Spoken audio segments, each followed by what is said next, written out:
Житие преподобного отца нашего Арсения Великого.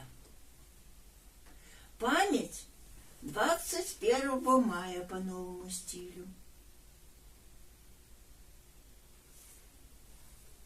Преподобный Арсений родился в Риме от благочестивых родителей, христиан, которые воспитали его в страхе Божьем и обучили его наукам. Арсений был мужем не только добродетельным, но и весьма мудрым. Он изучил сочинения всех риторов и философов и хорошо знал как греческий, так и латинский языки. Однако он оставил суетную жизнь мирскую и пренебрег эллинским любомудрием. Он вступил в сон клириков, посвятив себя на служение Богу, так как искал премудрости истины, восхваляемый святым апостолом Иаковом той премудрости, которая чиста, мирна, кратка, благопокорлива, преисполнена милости и плодов благих. Арсений, приняв на себя сан диакона Великой Римской Церкви, проводил жизнь целомудренную, стараясь соделать из себя достойное жилище святого и всеосвящающего Духа. В это время восточной частью Римской империи управлял Феодосий Великий, а западную – Грациан. Феодосий, имея двух сыновей, Аркадия и Гонория, искал для них такого учителя, который бы научил их не только человеческой, но и божественной мудрости. Феодосий хотел, чтобы дети его были обучены не только философии, других эллинским наукам, но и добродетельной, богоугодной жизни христианской. С этой целью Феодосий приказал искать по всей империи своей такого человека, однако найти не мог, потому что посланные его находили много умных и ученых людей, проводивших жизнь не богоугодную, а наоборот, встречали людей жизни благочестивой, но совершенно не обученных светским наукам. Поэтому Феодосий вынужден был написать к западному императору Грациану о том, что ему для обучения детей нужен такой именно человек, как сказано выше. Грациан же, посоветовавшись об этом с папою Дамасом, сказал ему: «Стыдно будет царству нашему, если мы не найдем в нем человека добродетельного и мудрого, какого просит император Феодосий. Нам нужно найти такого человека, который мог бы сыновей его и философии научить, и наставить страху Божию не только словом, но и примером своей добродетельной жизни». Тщательно поискав по всему Риму, они не нашли более премудрого и более добродетельного мужа, как Арсений диакон, проводившего жизнь добродетельную и превосходившего многих своими подвигами, и уже не юного возраста. Призвав его к себе, они передали ему желание царя Восточного и приказали Арсению идти к нему. Но Арсений всячески отговаривался, говоря, что он уже давно оставил все мирские науки, так как решил посвятить себя на служение Богу в звании клирика. Арсений говорил, что он уже давно забыл все речи риторов, так как решил посвятить все силы свои на служение церкви и алтарю. Однако, чем более Арсений отговаривался, тем более император с папой увещевали его исполнить их просьбу, так как они просили его о деле, полезном всему христианскому миру и Церкви Божьей. Они говорили ему, что он должен научить детей царским не только книжной мудрости, но и христианскому благочестию, дабы они не верили в языческие басни, а защищали бы и распространяли веру христианскую. Тогда Арсений против своей воли повиновался приказанию императора и папы. Они отправили его в Константинополь к императору Феодосию с великою честью. Когда преподобный прибыл в Константинополь, то был принят здесь императором Феодосием очень милостиво. Увидев его, Феодосий даже по внешнему виду признал в нем человека Божия, преисполненного мудрости и боговедения, и весьма обрадовался его прибытию. Издав благодарение Богу, Феодосий привел к Арсению детей своих, Аркадия и Ганория, и вручил их ему, сказав: «Теперь ты будешь им более отцом, нежели я, потому что труднее воспитать их, чем родить. Я поручаю их тебе и твоему благоразумию.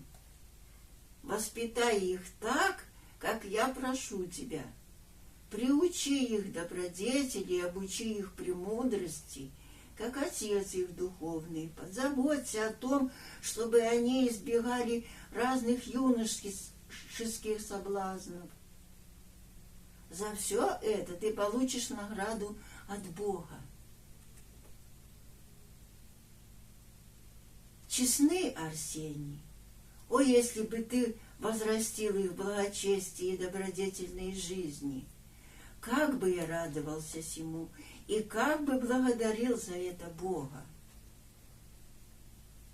Все это я говорю тебе при сыновьях моих, дабы они все это сами слышали и видели, невзирая на то, что они царские сыновья. Воспитывай их послушании и повиновении себе, потому что я хочу, чтобы они повиновались тебе во всем, как своему отцу и учителю, и слушались бы тебя, как твои чада и ученики. Вручив детей своих Арсению, Феодосий приказал построить им училище около дворца, чтобы ему самому было удобно приходить к ним и наблюдать за их обучением и жизнью. Блаженному же Арсению император оказал большие почести, дал им место среди своих советников и приказал называть его не только отцом детей его, но и отцом своим. Так что Арсения все называли отец государя и детей его. Есть еще известие о том, что блаженный Арсений был восприемником при святом крещении сыновей царских, Аркадия и Ганория, так как тот и другой были крещены не в младенческом, а в юношеском возрасте. Взяв под свое руководство детей царских, Арсений ревностно заботился об их воспитании и обучении. Он изучал с ними греческие и латинские книги и вместе с тем наставлял их в благочестивой жизни, изъясняя им священное писание. В особенности Арсений поучал их тому, как должны будут они вести себя тогда, когда Господь благоволит дать им управление государством. Он говорил им, что они должны украшать себя не столько венцом царским, сколько добрыми делами благочестия, хотя царствовали и нечестивые, беззаконные люди, каковы были все языческие императоры, но цари христианские должны быть людьми добродетельными, должны и Богу угождать, и людям делать добро, если хотят, чтобы память о них переходила из поколения в поколение. Так, поучая Аркадия и Гонория, Арсений оказывал им всякое почтение, как сыновьям царя, поэтому он обыкновенно предлагал им садиться на престолах.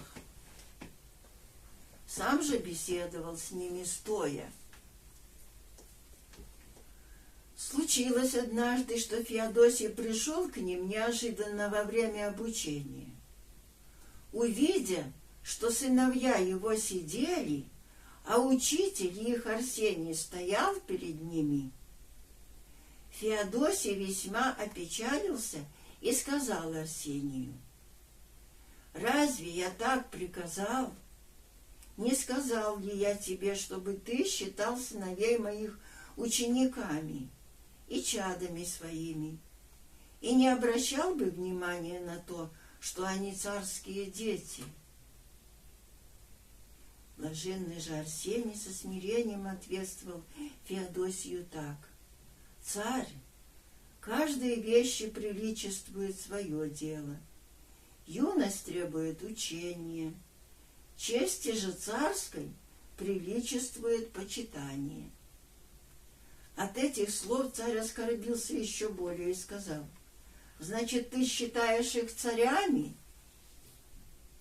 Сказав это, Феодосий снял с сыновей своих знаки царского достоинства и насильно посадил Арсения на престол. Сыновей же своих заставил стоять пред ним и сказал: «Если они научатся бояться Бога и будут хранить заповеди Его и угождать Ему добродетельной жизнью, то Царь Небесный поставит их царями на земле, если они будут достойны этого. Но если они будут людьми дурными и недостойными царского престола, то лучше им и не царствовать вовсе. Я молю Бога о том, чтобы Он лучше взял их из этой жизни в их юношеские годы, чем позволил бы им вырасти во зле, на погибель как своей собственной души, так и прочих душ человеческих». Сказав так, царь ушел. Арсений в мыслях своих одобрял царя и с тех пор поступал согласно его приказанию. Поучал сыновей царских, сидя, в то время как они стояли перед ним. Но чем большая слава окружала Арсения, тем больше он скорбел духом, потому что сердце его не лежало ни к славе, ни к богатству, ни к суетной мирской похвале. В глубине души он сильно желал послужить Богу в смиренной жизни иноческой, в безмолвии и нищете. Поэтому Арсений начал усердно молиться ко Господу, прося освободить его от пребывания в царских палатах и сподобить его пустынной иноческой жизни. Случилось однажды, что Арсений как-то заметил за Аркадием некоторый проступок.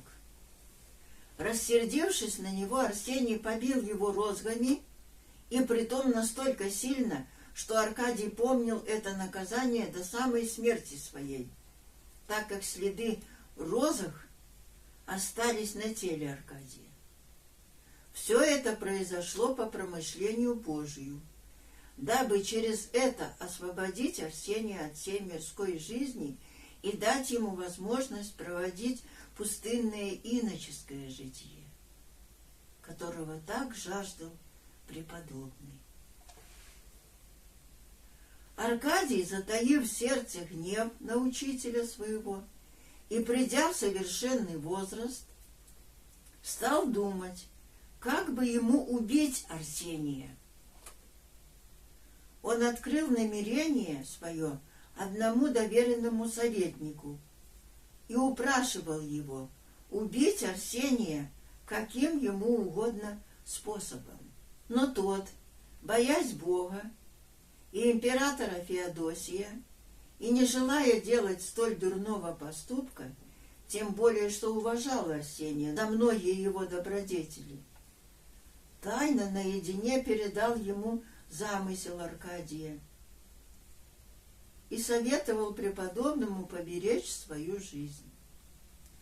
Арсений же, преисполнившись скорби и страха, начал снова со слезами молиться Богу, чтобы он направил его на путь спасительный. Ночью, во время молитвы, Арсений услышал свыше голос, говоривший: «Арсений, беги от людей, и ты спасешься».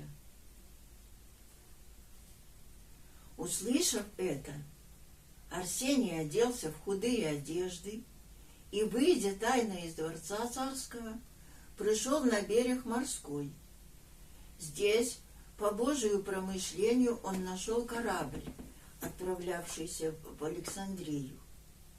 Он сел на него и отправился в путь, возложив все упование свое на Бога. Когда корабль прибыл в Александрию, тотчас Арсений отправился в скит подвижников. Придя в церковь, он начал слезно упрашивать пресвитеров посвятить его в монашество и наставить его на путь спасения. Эти же последние, видя, что с ними говорит муж честный и благоговейный, спросили его: «Кто ты и откуда ты пришел?» Он же отвечал им: «Я странник, и человек я убогий».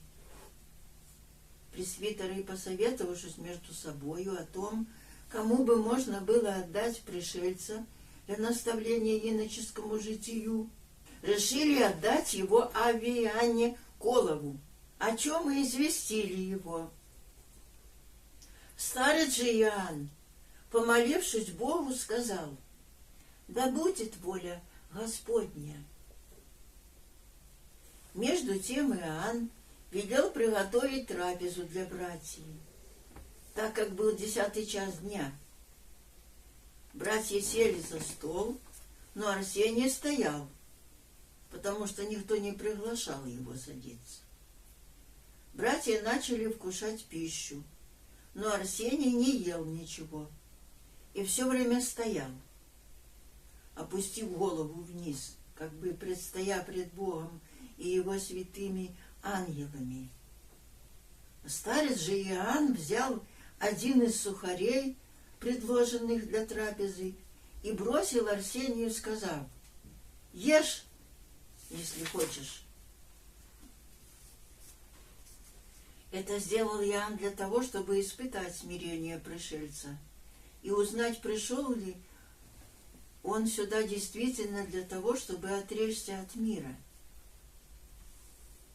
Между тем Арсений думал про себя так: этот старец — ангел Божий и прозорливец, потому что он знает, что я хуже пса, поэтому и сухарь бросил он мне, как псу. По той же причине я должен и съесть его, как пес. И, наклонившись до земли, он пошел на четвереньках, как четвероногое животное, к сухарю. Взял его прямо ртом, затем отошел с ним в угол, и там съел его лежа на земле.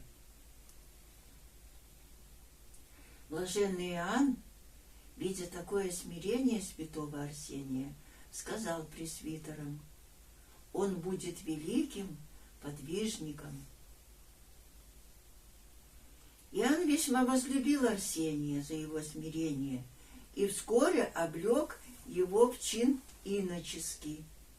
Затем обучил его житию подвижническому, дал ему келью неподалеку от себя, как иноку, уже твердому и опытному в добродетели.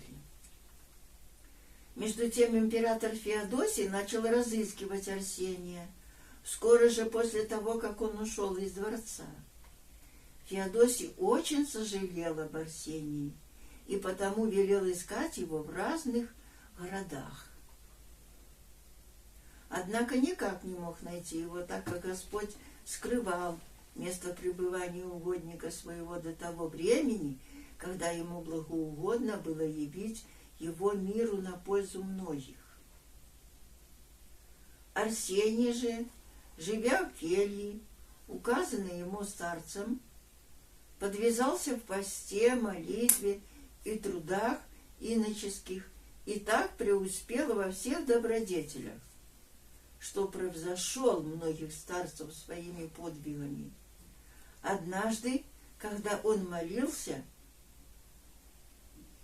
сказал: «Господи, научи меня спастись». В ответ на это был голос с неба, говоривший: «Арсений, скрывайся от людей и пребывай в молчании. Это корень добродетели». Внимая этому голосу, Арсений ушел из того места вглубь пустыни и построил здесь для себя небольшую келью. В этой келье он всегда, всемерно стараясь соблюдать молчание, он избегал всяких бесед и постоянно устремлял ум свой к небу. Пребывая на земле телом, он духом возлетал к горним силам. Каждый воскресный и праздничный день он приходил в церковь. По окончании богослужения тотчас возвращался молча в свою келью. При этом он никогда не вступал ни с кем в разговор. Лишь только изредка, будучи спрошен, отвечал на вопрос, насколько возможно кратко, и затем устремлялся к своему безмолвному жилищу. Все подвижники, обитавшие в скитской пустыне, весьма удивлялись добродетельной жизни преподобного Арсения. Один раз Авва Марк спросил его: «Для чего ты, честный отец, удаляешься от нас?» Арсений же отвечал ему: «Знает Бог, как я люблю вас, но я не могу пребывать одновременно и с Богом, и с людьми, потому что на небе, хотя и очень много вышних сил, тысячи тысячей или десятков тысяч, но все же они имеют одну волю, и потому единодушно славят Бога. Но на земле много воль человеческих, и у каждого человека своя мысль. Каждый из нас вместе различные намерения и мысли, и потому я не могу, оставивши Бога, жить с людьми. Стремясь как можно ближе стать к Богу, Арсений всячески удалялся людей, так что даже не желал, чтобы кто-либо его видел или знал о нем. Но, подобно светильнику, он не мог укрыться под спудом. Молва о его подвигах проходила всюду и дошла до Царьграда. После смерти благочестивого царя Феодосия Великого воцарился сын его Аркадий. Узнав о местопребывании, образе жизни преподобного Арсения, Аркадий написал ему послание, в котором со смирением просил у него прощения во грехах за него и за брата его Гонория, управлявшего западную половину Римской империи, дабы царствование их было благословено Богом. Кроме того, Аркадий давал Арсению право пользоваться всею данью, которая собиралась с Египта, и раздавать ее церквам, монастырям и всем нуждающимся по своему усмотрению. Преподобный Арсений не пожелал письменно ответить царю, но только сказал посланному: «Скажи пославшему тебя». Так говорит смиренный Арсений: «Бог да простит грехи ваши, и царствование ваше да благословит, и да поможет вам исполнять святую волю свою. Вы писали о дани, но Арсений в ней не нуждается, потому что он умер для мира. Пусть никто не считает его более живым, то есть живущим для мира». С таким ответом пошел посланный к императору, преподобный же удалился в свою пустынную келью и пребывал в ней в молчании, постоянно беседуя с Богом в молитве, и лишь только иногда выходил из нее, поучая других иноческим добродетелям. Однажды преподобный Арсений пришел в одно место, где росло очень много тростника. Он нашел здесь иноков, сидевших около тростника. Так как тростник шумел от ветра, то преподобный спросил иноков: «Откуда происходит этот шум?» Иноки же отвечали ему: «Это тростник шумит от ветра». Тогда преподобный сказал им: «Для чего же вы сидите здесь и слушаете шум тростника? Тот, кто действительно любит молчание, не должен слушать даже и пение птиц, которое может нарушить мир душевный, тем более может смутить сердце инока шум тростника». Однажды к преподобному пришел архиепископ Александрийский Феофил вместе с одним вельможей, желавшим побеседовать с преподобным и принять от него наставление. Преподобный же, помолчав немного, сказал им: «Исполните ли вы то, что я скажу вам?» Они обещали исполнить все, что бы он ни сказал. Тогда преподобный сказал: «Не приходите никогда туда, где будет Арсений». Пришедшие удивились ответу преподобного, однако послушались его и удалились. Спустя некоторое время архиепископ пожелал снова видеть Арсения, поэтому послал спросить его: «Откроешь ли ты келью твою, когда к тебе придет архиепископ?» Преподобный же отвечал посланному: «Если ты придешь, то открою. Но если я открою келью тебе, тогда мне придется открывать ее для всех. Но в таком случае мне придется удалиться из кельи».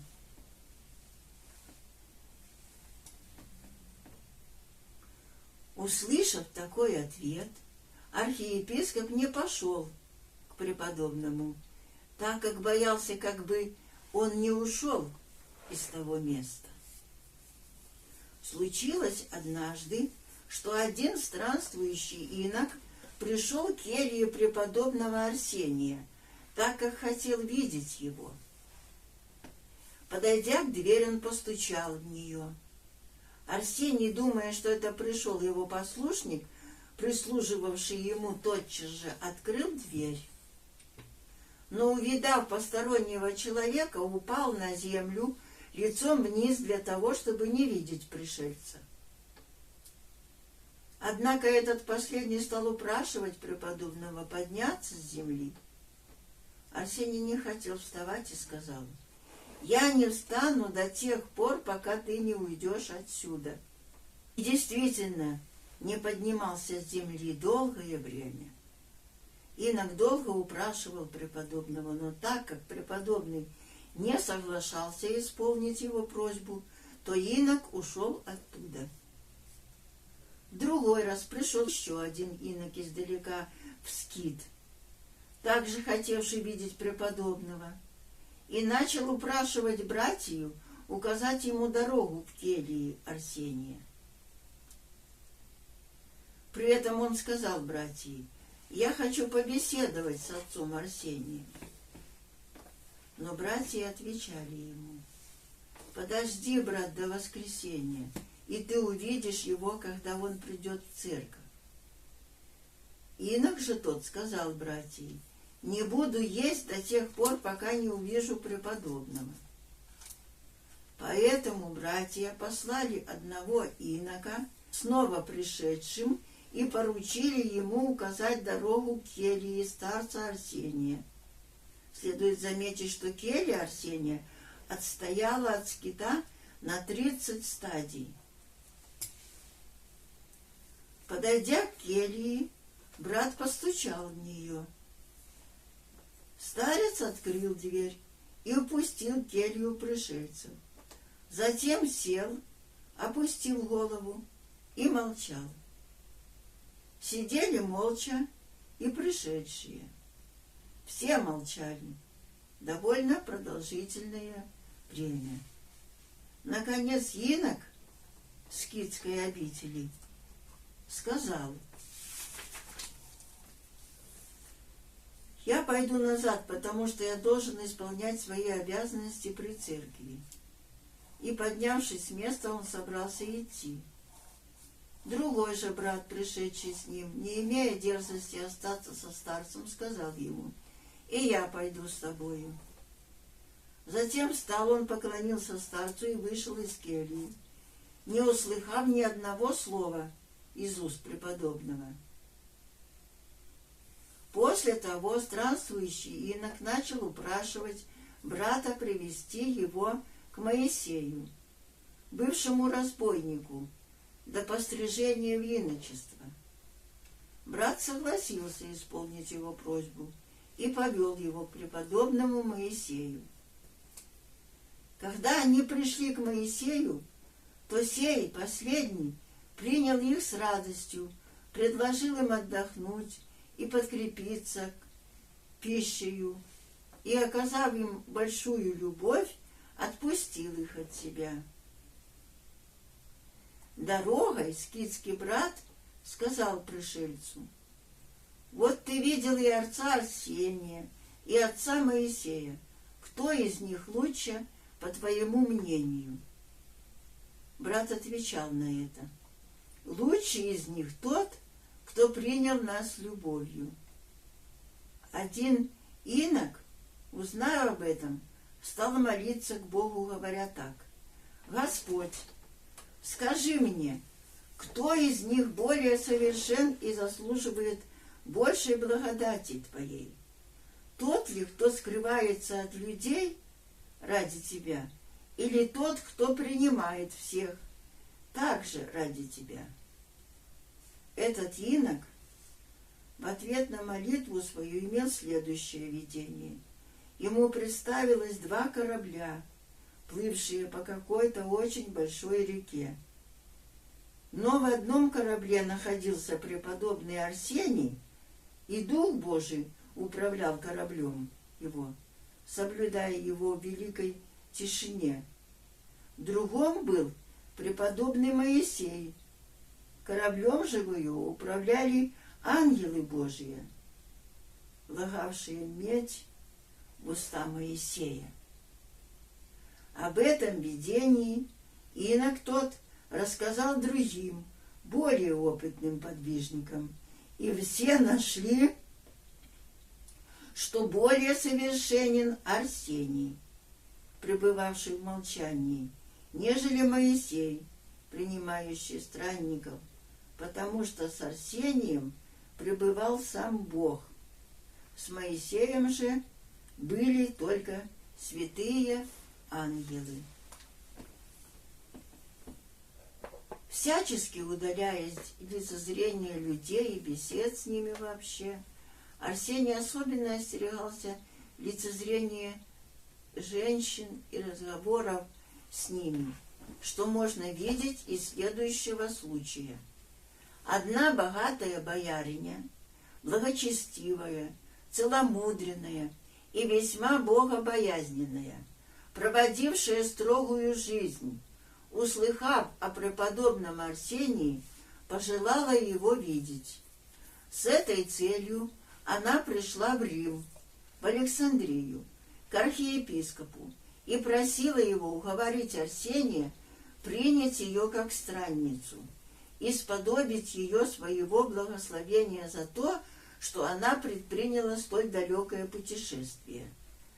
Архиепископ принял ее с большой честью, так как она происходила из одного знатного рода, и всячески старался уговорить преподобного исполнить ее просьбу, но не имел никакого успеха, потому что старец не только не желал видеть ее, но даже не хотел и слышать о женщине.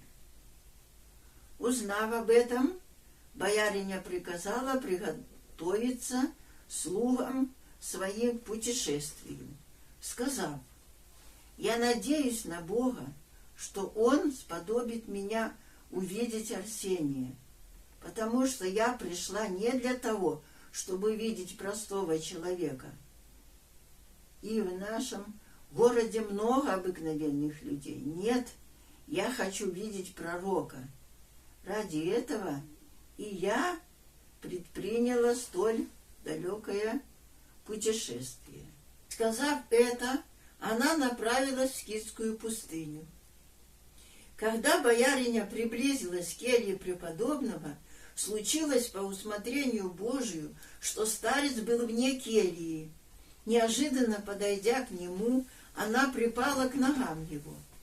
Он же, приказав ей встать, с гневом сказал ей, смотря ей прямо в лицо: «Если ты хотела видеть мое лицо, то вот оно, смотри». Но она от стыда не могла и очей поднять на него.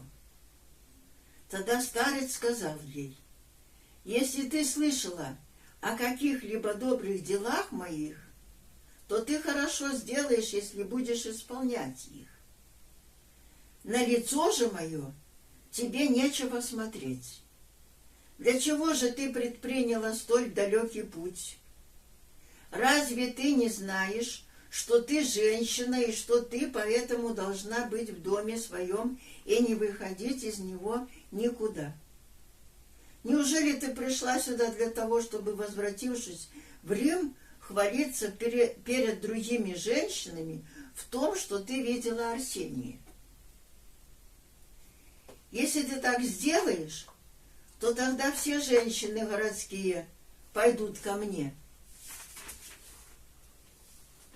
Она же отвечала: «Если Господь поможет мне возвратиться, то я никому не позволю идти к тебе, чтобы не препятствовать твоим подвигам. Но я прошу тебя, помолись за меня Богу и поминай меня в твоих молитвах». Старец же сказал ей: «Я буду молить Бога, чтобы он изгладил из сердца моего память о тебе. Услышав это, бояриня отошла от преподобного с весьма смущенным сердцем. Придя в город Александрию, она впала в еще большую печаль. Архиепископу стало известно, что бояриня возвратилась от преподобного с великою печалью. Придя к ней, он спросил ее о причине ее скорби. Бояриня же отвечала ему: «Лучше было бы для меня, если бы я бы вовсе не приходила сюда.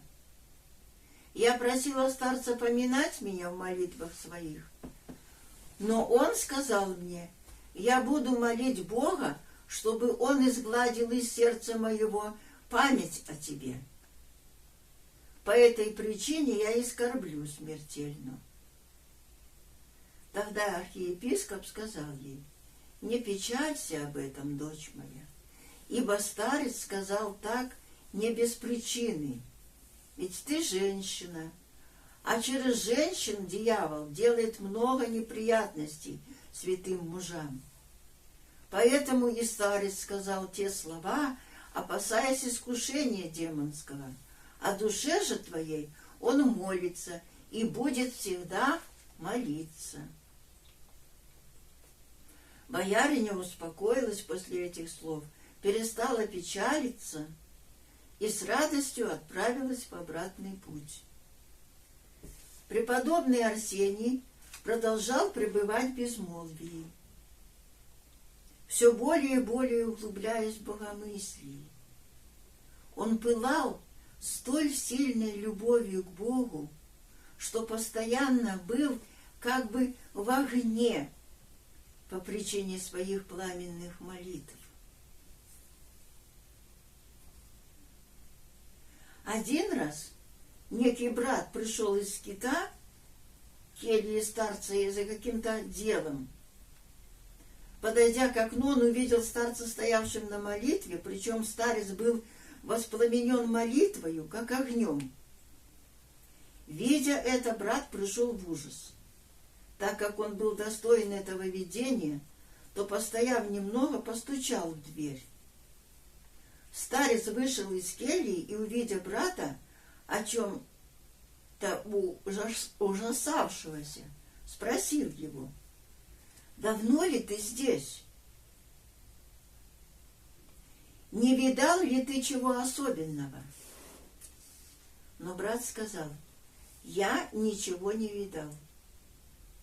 Затем, поговорив с ним по делу, старец отпустил его в скит. Повествуют об этом дивном старце и то, что когда жил во дворце царском, то никто не носил одежд лучших его. Но когда он отрекся от мира, то ни у кого не было одежд худших, нежели у него. Старец сей удержал одну привычку из своей мирской жизни, именно: иногда он, садясь, полагал ногу на ногу, что могло показаться не совсем благопристойным. Некоторые братья видели это, однако никто из них не осмеливался сделать ему какое-либо замечание, потому что все весьма уважали его. Но только один старец Авва Пимен сказал братьям: «Пойдите к Аве Арсению, и я сяду при нем так, как иногда садится он. Тогда вы сделаете мне замечание, что я нехорошо сижу. Я стану просить у вас прощения. Вместе с тем мы исправим и старца». Они пошли и сделали так. Преподобный же Арсений, поняв, что так неприлично сидеть иноку, оставил свою привычку. Блаженный Арсений был настолько смиренен, что даже выслушивал наставления от простых иноков. Так, например, беседуя с одним старцем-египтянином, он просил научить его, каким образом можно отгонять от себя греховные помышления. Об этом узнал другой брат, который и сказал: «Для чего ты, честный отец, столь искусный в науках, знающий хорошо греческие и латинские языки, просишь совета у простеца о том, как отгонять от себя греховные мысли?» Преподобный же отвечал иноку тому: «Я хорошо знаю светскую науку греков и римлян, но я не знаю даже азбуки того, что знает простец касательно жизни добродетельной». Это сказал преподобный для того, чтобы показать, что смирение есть основание всех добродетелей. Подобно тому, как азбука есть основание всякой науки, тот, кто изучил бы всю мирскую мудрость, но не имел бы истинного смиренномудрия, тот не может спастись.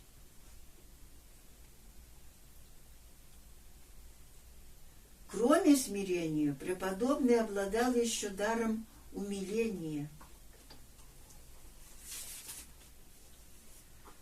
В продолжении всей своей жизни он всегда, когда занимался рукоделием, имел у себя на груди платок, так как слезы постоянно текли из очей его. Он был весьма бодр телом, как и духом. Весь день он работал и всю ночь молился Богу, а только лишь изредка предавался сну. Когда очи его смежались, и ему очень хотелось спать, он говорил сам себе: «Уходи, злой раб, и не оставайся со мною». И если после этого и предавался, сидя слегка дремоте, то вскоре же, ободрившись, вставал и молился Богу. Он часто говаривал ученикам своим: «Иноку должно предаваться сну лишь на 1 час. Накануне каждого воскресного дня он становился еще с вечера в субботу на молитву. Подняв руки кверху, становился же он к солнцу спиною, и так стоял до тех пор, пока солнце на утро следующего дня не начинало светить ему в лицо».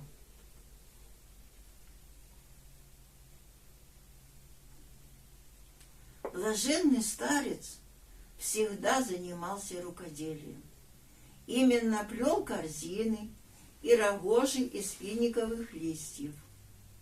Причем не менял воду, в которой мочил листья, в течение целого года, лишь изредка подливал воды понемногу.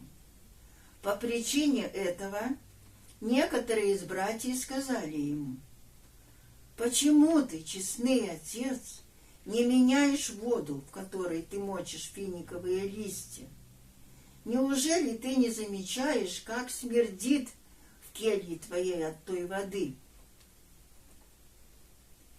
Преподобный же отвечал им: «Место фимиама и благовонных мастей, которые я обонял, когда жил в мире,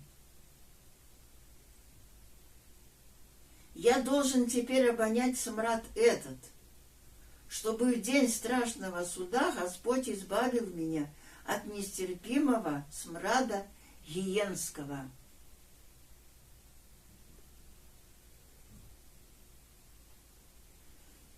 Иногда преподобного дерзали искушить бесы.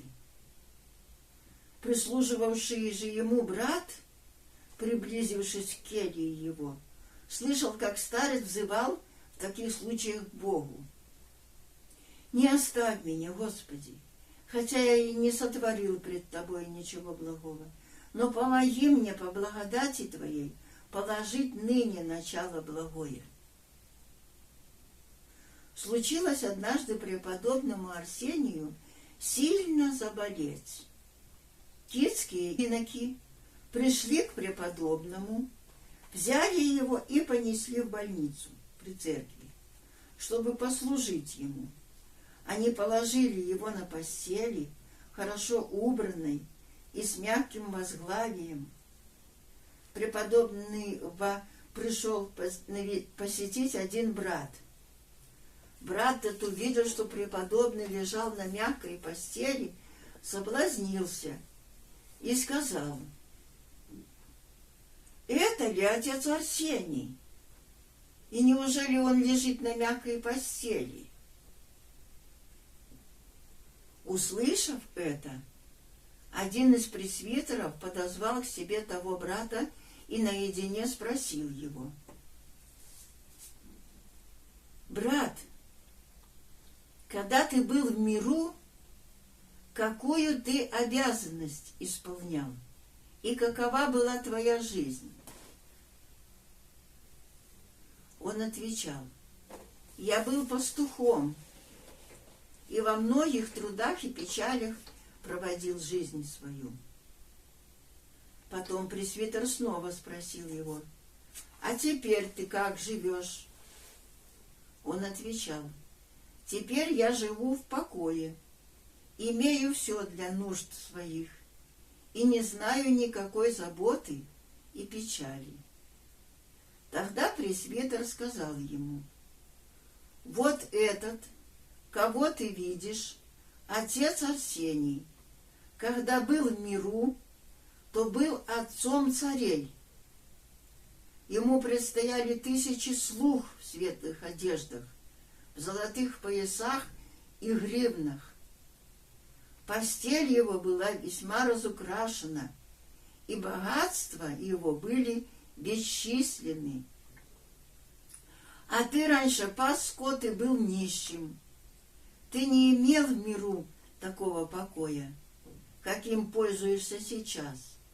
Ты отдыхаешь от трудов мирских, а отец Арсений теперь трудится и страдает в нищете, после покоя и довольства в миру». Брат тот, тронутый словами пресвитера, поклонился и попросил у него прощения, сказав: «Действительно, честный отец, все было так, как ты сказал. Я пришел сюда на покой от трудов. Отец же Арсений пришел сюда на труд от покоя». Получив наставления, полезные для души, брат твой тот отошел от пресвитера. Случилось раз нашествие варваров на страну ту. Все иноки бежали из скита в города и селения, но преподобный не хотел уходить из пустыни в город, размышляя так: «Если Господь не сохранит меня, то мне незачем и жить на земле». Варвары разграбили весь скит, но не могли найти преподобного Арсения, так как сам Бог скрывал его от них, раба своего. Однако, поразмыслив себе, для того, чтобы не выслушивать похвалы от других отцов и не предаться тщеславию, преподобный пошел в тот же путь, по которому бежали и прочие отцы. Арсений много плакал об опустошении скита, говоря: «Рим погубил мир, иноки же погубили скит». Когда варвары ушли из скита, иноки снова возвратились туда. Восстановив скит, они стали снова жить на своих местах. С ними возвратился и преподобный Арсений в свою келью.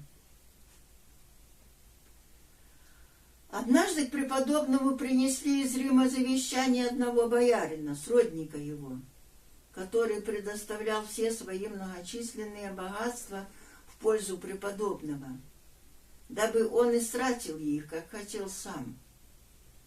Преподобный же, взяв завещание, хотел его разорвать, но пришедший с завещанием просил его не разрывать документа, сказав: «Прошу тебя, честный отец, не разрывай этого завещания, так как пославшие взыщут его с меня». Преподобный же, возвратив ему завещание в целости, сказал: «Я еще раньше его умер для мира. Для чего же он, недавно умерший, делает меня, мертвеца, наследником своих богатств?» И возвратил посланного с завещанием к пославшим его.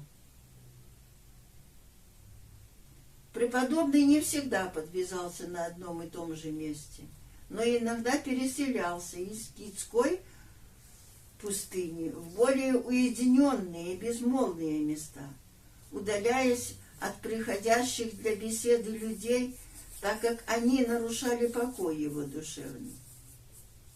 Так он подвязался некоторое время в Трагине, около Вавилона, и напротив города Мемфиса, затем в Канопе, близ Александрии, и в некоторых других пустынных местах.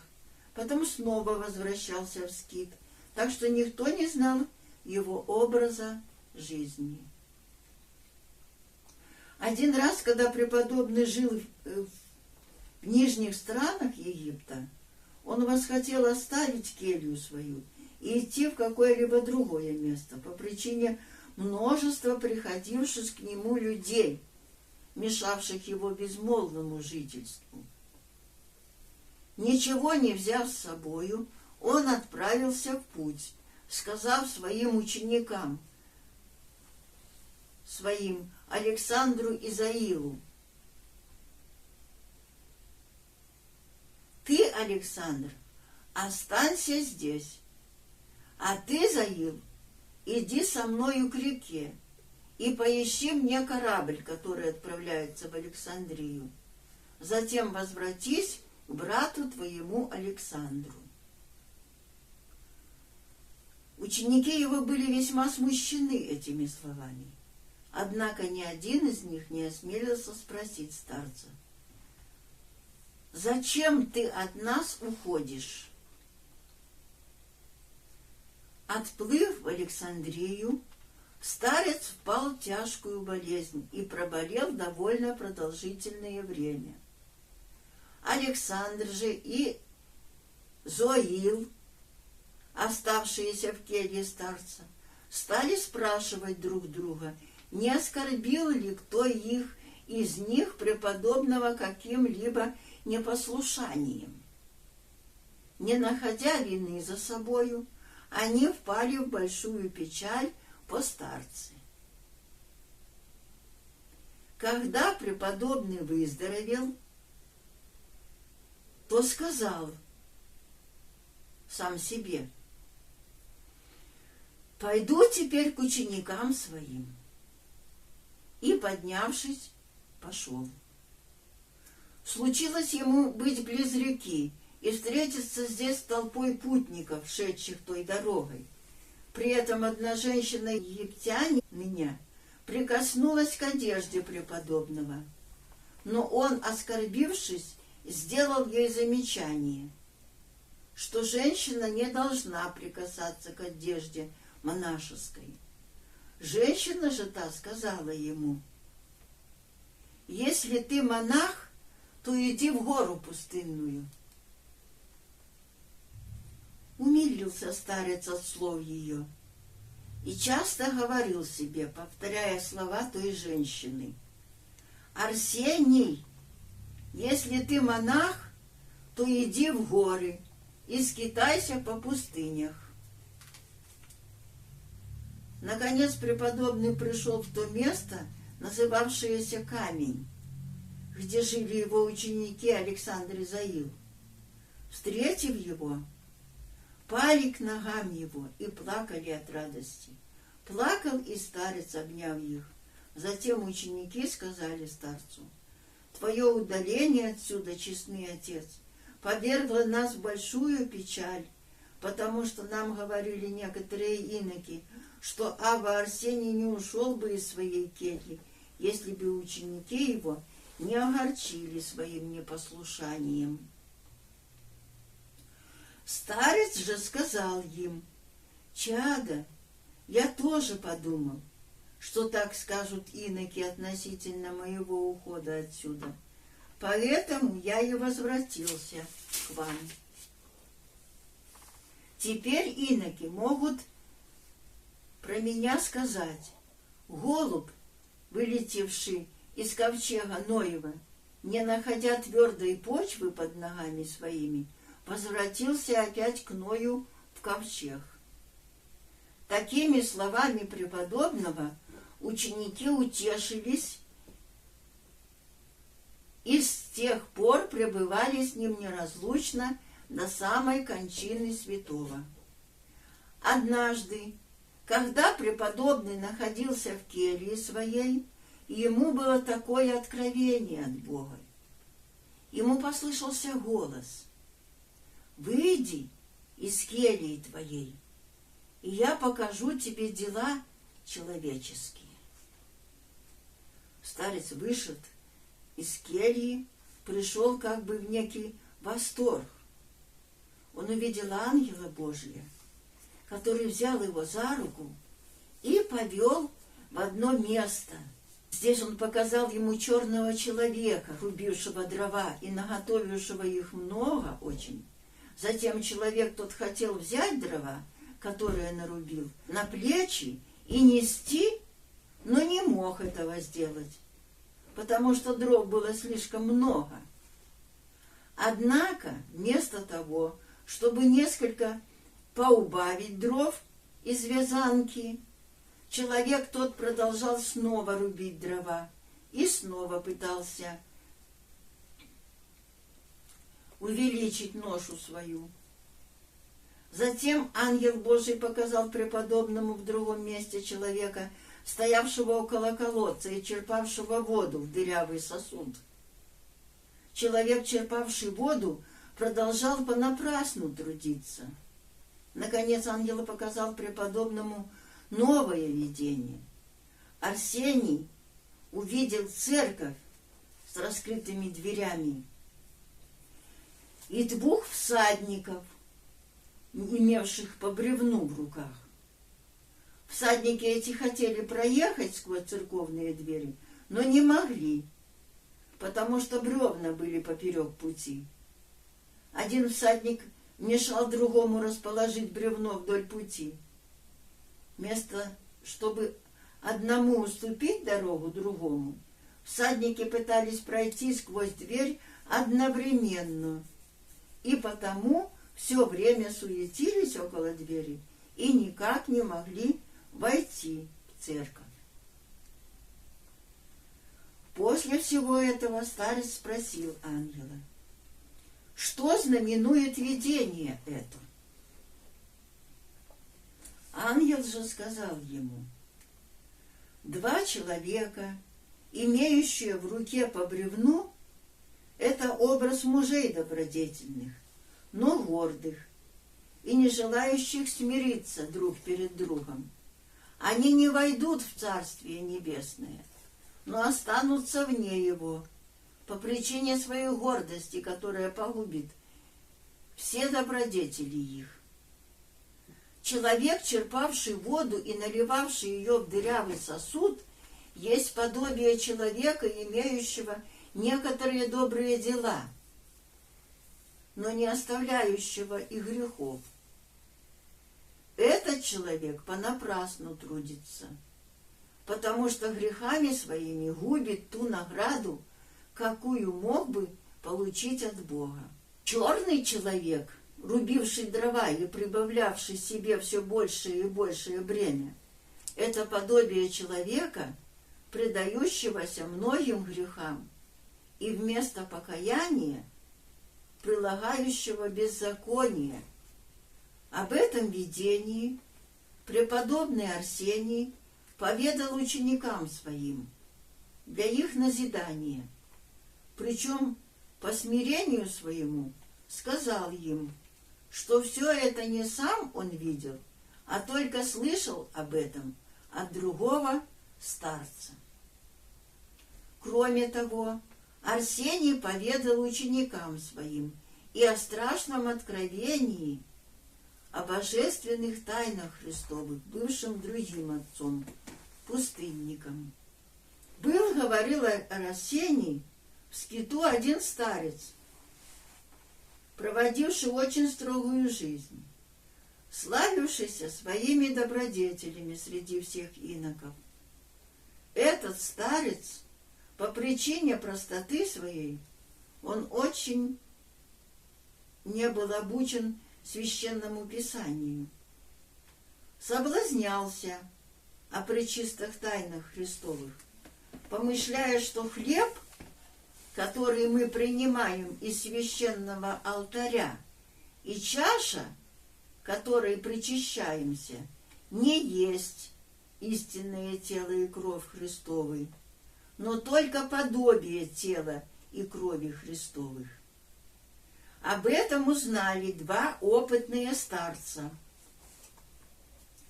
Поняв, что так думал тот старец, не по злобе, но по простоте и неведению своему, они решили вразумить его.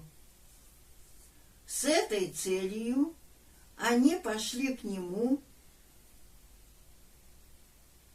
и, побеседовав с ним о многом на пользу души, между прочим, сказали и следующее. Мы слышали, честный отец, об одном брате, что он неправильно мыслит о хлебе, который мы принимаем от святого алтаря, и о чаше, которую мы пьем, что это не есть истинное тело и кровь Христовы, но только их подобие. Старец же отвечал им: это я думаю так. Они стали уговаривать его, говоря: не думай так, честный отец, но веруй так, как учит веровать Святая Соборная и Апостольская Церковь. Мы веруем и исповедуем, что хлеб есть истинное тело Христово, а вино в чаше есть истинная кровь Его, а не подобие только тела и крови.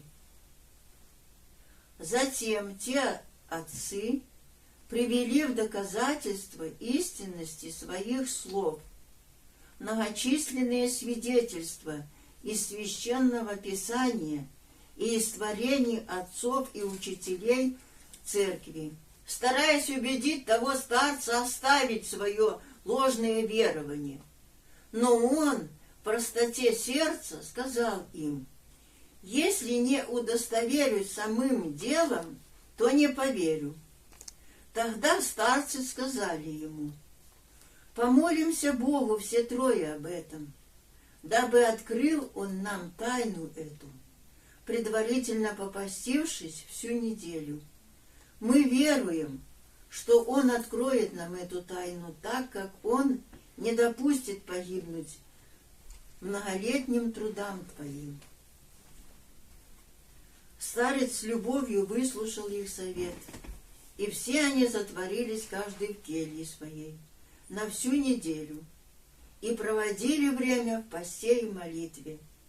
Старец тот молился к Богу так: «Господи, Ты знаешь, что я мыслю так не по злобе, но по своим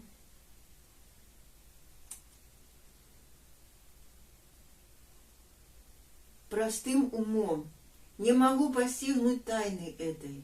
Открой же мне, по благодати Твоей, истину, дабы я не заблуждался в неверии. Другие же два старца говорили в молитве своей: Господи, открой брату нашему великую тайну Твою, дабы он не остался неверующим в нее и не погубил бы своих трудов и добродетелей. Бог послушал рабов своих и открыл им страшную тайну ту таким образом. По прошествии недели, с тех пор, как старцы начали свой пост и молитву, и наступило воскресенье, то те 3 старца пошли в церковь для слушания божественной литургии в церкви. Стали они друг около друга. Господь открыл духовные очи их. Когда для святой трапезы был приготовлен хлеб, они увидели вместо хлеба юного младенца. В то время, как священник простер руку для того, чтобы преломить хлеб, старцы увидели ангела Божия, шедшего с неба и имевшего в руках нож. Заколов младенца, ангел вылил кровь в чашу. Когда священник преломлял хлеб, ангел раздроблял тело на части. Между тем наступило время причащения. Вместе с прочими братьями пошел причащаться и неверовавший брат. Приняв в руки кусок мяса, сырого и источавшего кровь, и, видя кровь в чаше, старец этот в ужасе воскликнул: «Верую, Господи, что хлеб сей есть тело Твое, и вино сие есть кровь Твоя». Тотчас мясо обратилось в хлеб, и кровь в вино.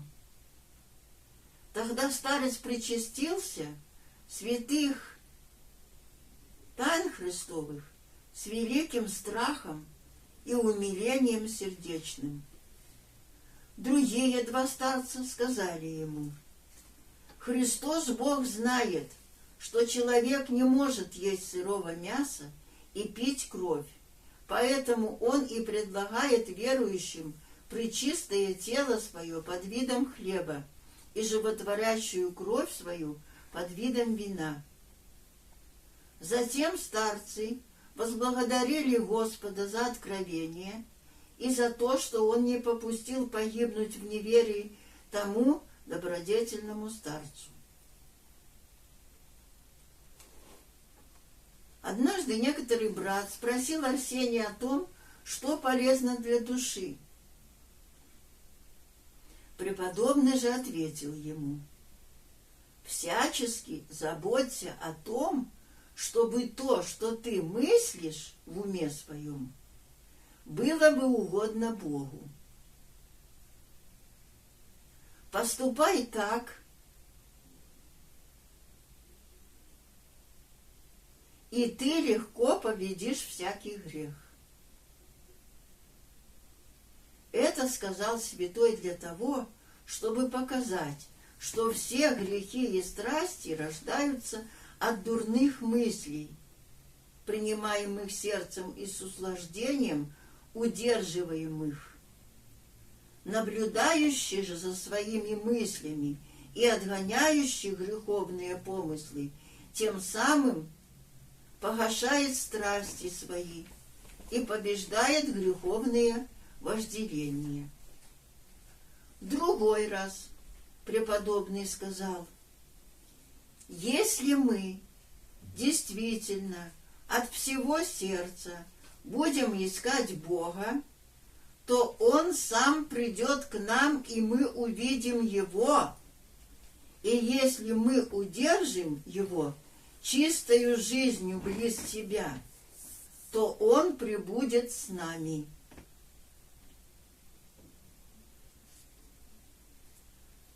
Один старец спросил Авву Арсения: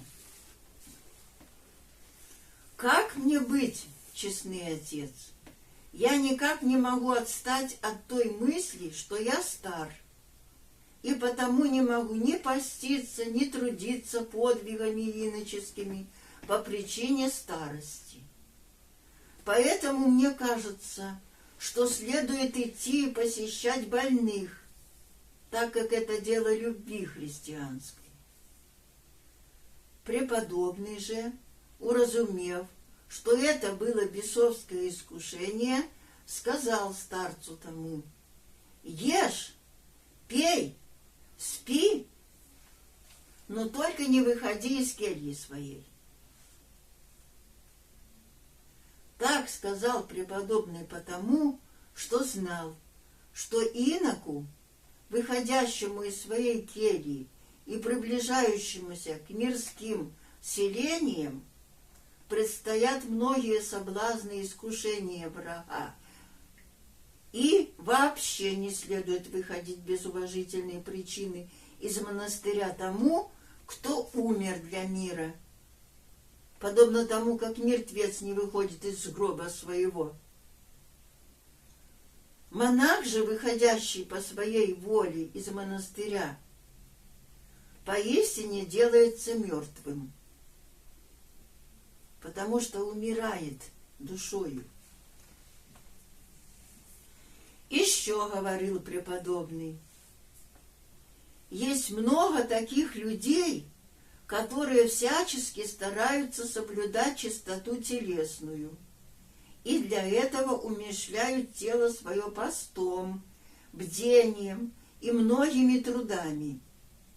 Но мало таких, которые ревниво оберегают душу свою от греха, тщеславия, гордости, сребролюбия, зависти, братоненавидения, гнева, памятозлобия, осуждения. Таковые снаружи чисты телом, но душа их грязна. Они подобны гробам, снаружи разукрашенным, изнутри же полным костей смердящих. Блажен тот, кто старается сохранить от скверны как тело, так и душу свою. Истинно блаженны чистые сердцем, а не только телом, потому что они Бога узрят. Один брат сказал преподобному: «Честный отец, я изучил много книг и псалмов, и хочу с умилением сердечным прочитывать их, но не имею умиления, потому что не разумею силы священного писания, и весьма скорблю об этом». Преподобный отвечал на это: «Чадо, тебе должно непрестанно поучаться в чтении Слова Божия, хотя бы ты и не разумел силы его и не имел умиления. Я слышал, как говорил Авва Пимен и прочие отцы, что очарователи змей сами не понимают тех слов, которые они говорят.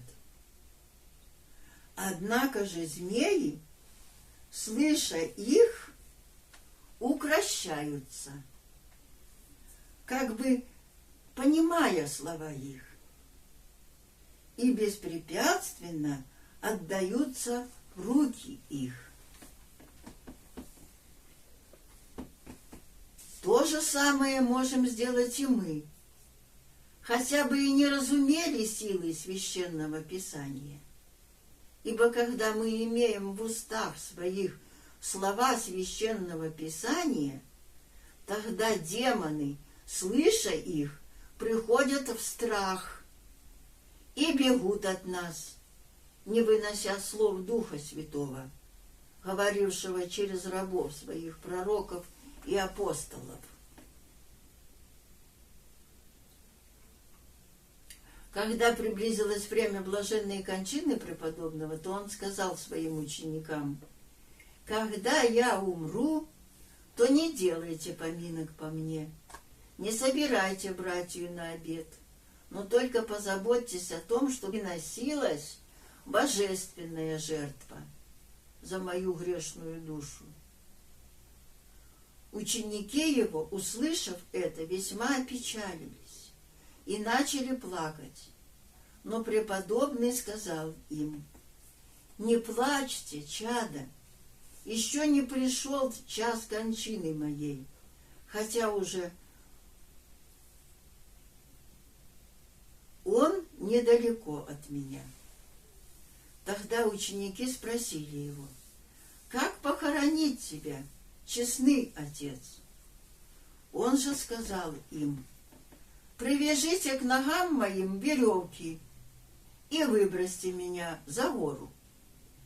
Когда же начал приближаться самый час кончины преподобного, то он начал много плакать и пришел в большой страх. Ученики, увидав его плачущим, спросили его: «Неужели и ты, честный отец, боишься смерти?» Но он отвечал им: «Действительно, я всегда чувствовал страх смерти во все дни иноческой жизни моей, начиная с того дня, в который облегся в образ иноческий». Затем преподобный уснул блаженным сном смерти, предав честную душу свою в руки Господа своего, которому служил так усердно в течение всей жизни своей. Когда Авва Пимен услыхал о мирной кончине преподобного, то прослезился и сказал: «Блаженный ты, отец Арсений, потому что ты плакал в продолжение всей жизни своей. За это ты будешь вечно веселиться. Тот же, кто здесь не плачет по своей воле, поневоле заплачет после смерти среди мучений. Но от плача этого никому не будет пользы». Рассказывают о преподобном Арсении, что он часто говорил себе такие слова: «Арсений, для чего ты сюда пришел? Ты пришел сюда не для отдыха, а для трудов, не для лености, а для подвига. Подвязайся же, трудись и не ленись». Часто говорил также преподобный и эти слова. Много раз я сожалел о словах, которые произносили уста мои, но о молчании я не жалел никогда. Абба Даниил рассказывал про преподобного Арсения, что он никогда не предлагал никому вопросов из книг, хотя бы и мог их предложить, потому что хорошо знал священное писание. Делал же это преподобный, потому что не хотел показаться премудрым в книгах. Никогда преподобный не писал никому посланий, считая себя простецом и невеждой Христа ради. Никогда не входил в алтарь, хотя и имел на то право, будучи посвящен в сан диакона, но всегда приступал к божественным тайнам вместе с простыми монахами. Все это он делал по причине великого смирения своего. Когда же блаженный Арсений приходил в церковь к богослужению, то становился за столпом, чтобы ни он не видал чего-либо лица, ни его не видал никто. По внешнему виду преподобный был благообразен, как ангел, был сед, красив телом, худ от великого воздержания, бороду имел до пояса, имел очи впалые от постоянного плача, был высок ростом, но сгорблен от старости. Скончался преподобный после того, как пребыл 55 лет в иноческих трудах и подвигах, постом и молитвою благоугождая Богу. В скиту пробыл 40 лет. 10 лет жил на месте, называвшемся Трагин, около Мемфиса. Затем преподобный пробыл 3 года в Канопе, близ Александрии. Отсюда снова возвратился в Трагин. Прожил здесь 2 года и здесь же почил о Господе. Всего прожил преподобный около 100 лет. Да дарует и нам Господь по Его святым молитвам оставление грехов и жизнь вечную у Христа, Господа нашего, которому воссылается слава со Отцем и Святым Духом вовеки. Аминь. Святой преподобный Арсений Великий, моли Бога о нас.